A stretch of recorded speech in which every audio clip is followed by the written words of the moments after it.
تفہیم کے معزز ساتھیوں، السلام علیکم ورحمۃ اللہ وبرکاتہ۔ اللہ تعالیٰ سے دعا ہے کہ آپ کی زندگی مشکلات سے مکمل آزاد ہو۔ امید ہے آپ سب خیریت سے ہوں گے انشاءاللہ۔ میں اللہ تعالیٰ سے دعا گو ہوں کہ آپ سب ہمیشہ خیریت سے رہیں، آمین۔ آئیے آج سے قرآن حکیم کی تعلیمات اور آیات سے زندگی کے مشکلات کا ازالہ کریں۔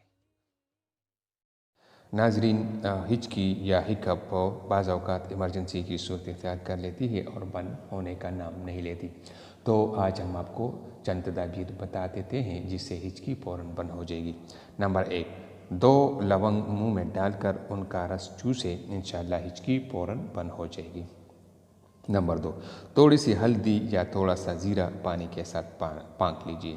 نمبر 3، مولی یا گنے کا رس پی لیجئے۔ نمبر 4، گاجر کو پیس کر سونگھ لیجئے۔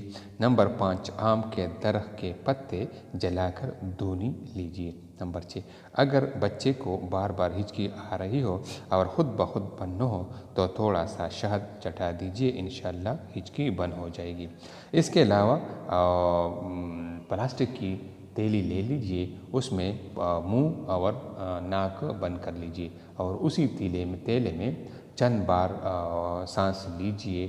اس وقت تک اس تیلی میں سانس لینا چاہیے جب تک آپ کی جو ہچکی وہ بند نہیں ہوتی، اور یہ ایک مجرب نسخہ ہے۔